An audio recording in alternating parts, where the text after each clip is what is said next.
اعوذ باللہ من الشیطان الرجیم بسم اللہ الرحمن الرحیم فانطلقا، پھر چلے دونوں، حتی اذا لقیا غلاما قتلہ،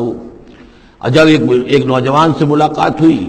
اس نے قتل کر دیا اس کو، حضرت خضر نے۔ قالا قتلت نفسا زکیۃ بغیر نفس، حضرت موسیٰ علیہ السلام پھر بولے یہ کیا کیا آپ نے؟ ایک بے گناہ جان کو آپ نے قتل کر دیا اس کے بغیر کہ اس نے کسی کا خون بہایا ہو۔ لقد جئت شیئا نکرا، یہ تو آپ نے بہت ہی نامعقول حرکت کی ہے۔ قال الم انک لن تستطيع معي صبرا، اب انہوں نے بھی ذرا ڈانٹ کے انداز میں کہا الم اقل لک، کیا میں نے نہیں کہا تھا تم سے کہ تم میرے ساتھ صبر نہیں کر سکو گے؟ قال ان سالتک عن شیء بعدها فلا تصاحبنی، حضرت موسیٰ نے عرض کیا کہ اچھا ٹھیک ہے، اب اگر تیسری مرتبہ مجھ سے غلطی ہو جائے، دوسری مرتبہ اور مجھے معافی دے دیں، اگر اب میں اس کے بعد کوئی آپ سے سوال کروں تو پھر ٹھیک ہے، آپ مجھے اپنے ساتھ نہ رکھیے گا، فلا تصاحبنی، پھر یہ کہ میں اپنا راستہ لے لوں گا۔ قد بلغت من لدنی عذرا، میری جانب سے آپ نے جو ہے حجت قائم کر دی ہے، اور آپ عذر جو ہے اب آپ کر سکتے ہیں کہ آپ میرے ساتھ مجھے اپنے ساتھ نہ رکھیں، یعنی خطا میری ہے۔ فانطلقا، پھر چلے، حتی اذا اتیا اہل قریۃ استطعما اہلھا، اور جب یہاں تک کہ وہ پہنچے ایک بستی والوں کے پاس، وہاں انہوں نے ان سے چاہا کہ وہ انہیں کھانا کھلائیں، مسافر جیسے ہوتے ہیں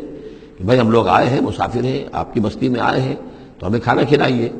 فابوا ان یضیفوہما، تو وہاں کی بستی والوں نے، وہ ایسے کچھ کٹھور اور شقی لوگ تھے، انکار کر دیا ان کی ضیافت سے، انہیں کچھ کھانے کو نہیں دیا۔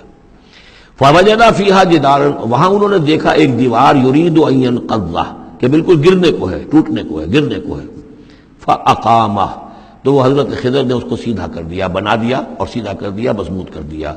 قال لو شئت لاتخذت علیہ اجرا،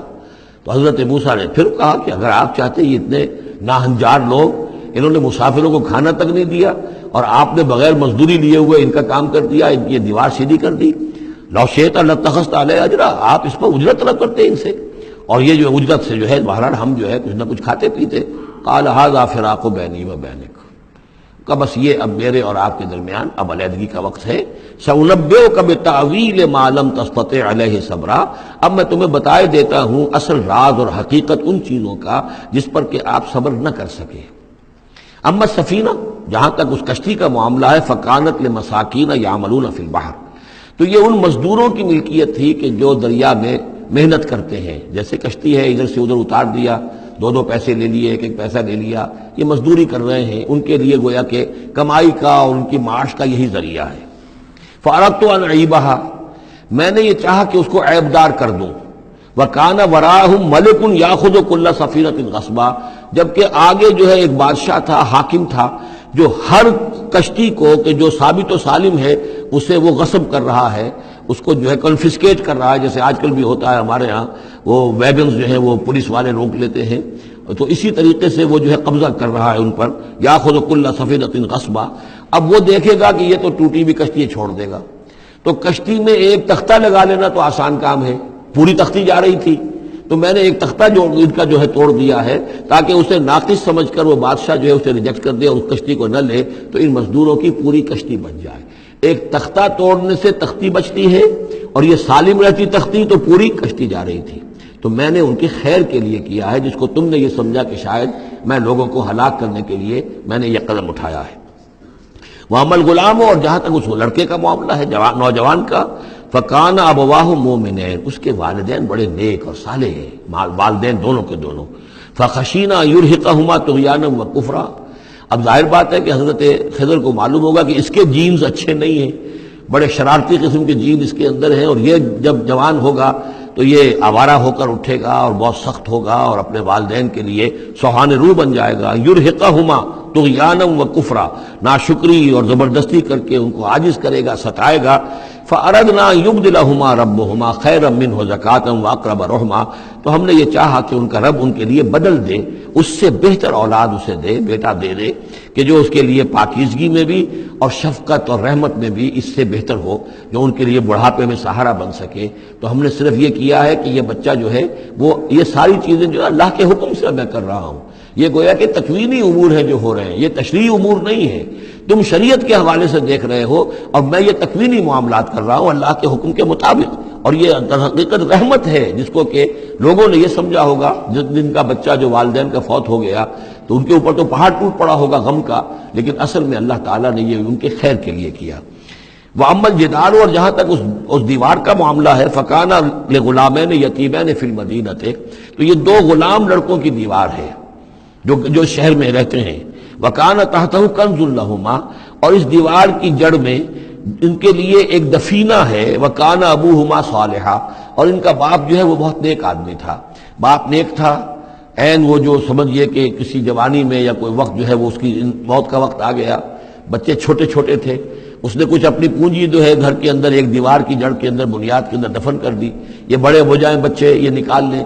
اب چونکہ وہ نیک تھا لہذا اللہ تعالیٰ کی طرف سے اس کا اہتمام ہو رہا ہے۔ دیوار اگر اس وقت گر گئی ہوتی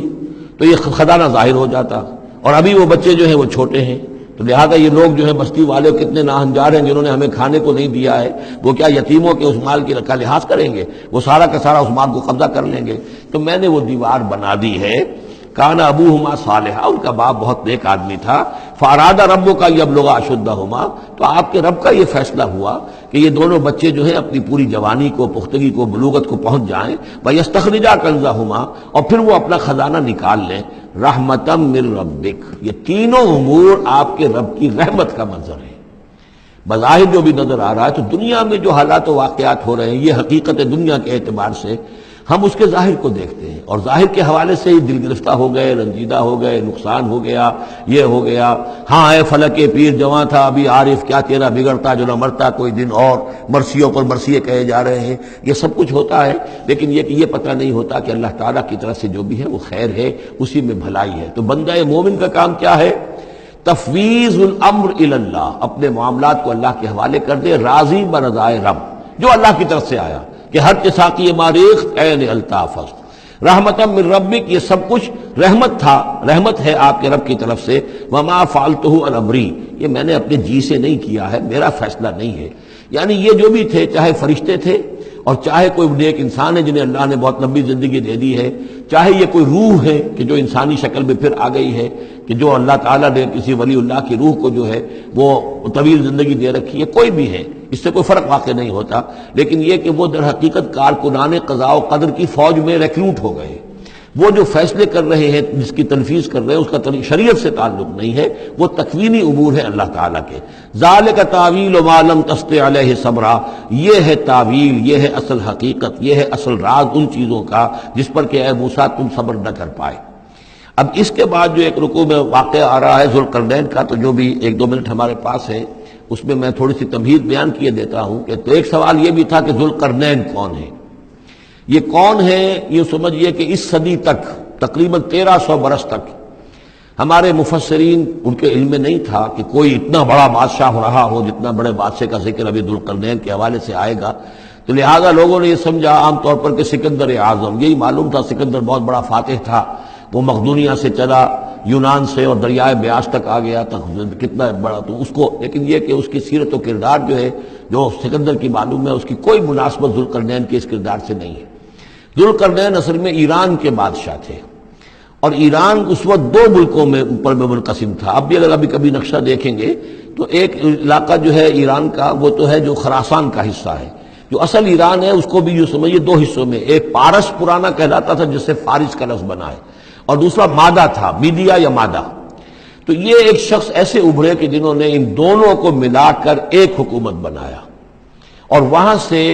سلطنت ایران کا جو یوں سمجھیے کہ جو ان کا ایک سنہرا دور ہے، اور ان کی عظمت و سطوت جس کی کہ وہ بہت زیادہ جس پر فخر کرتے ہیں، اس لیے کہ ایرانی قوم بڑی نیشنلسٹ ہے، نسل پرست ہے، ان کے اندر اپنی تاریخ پر، اپنی روایات پر جو ہے وہ بہت ان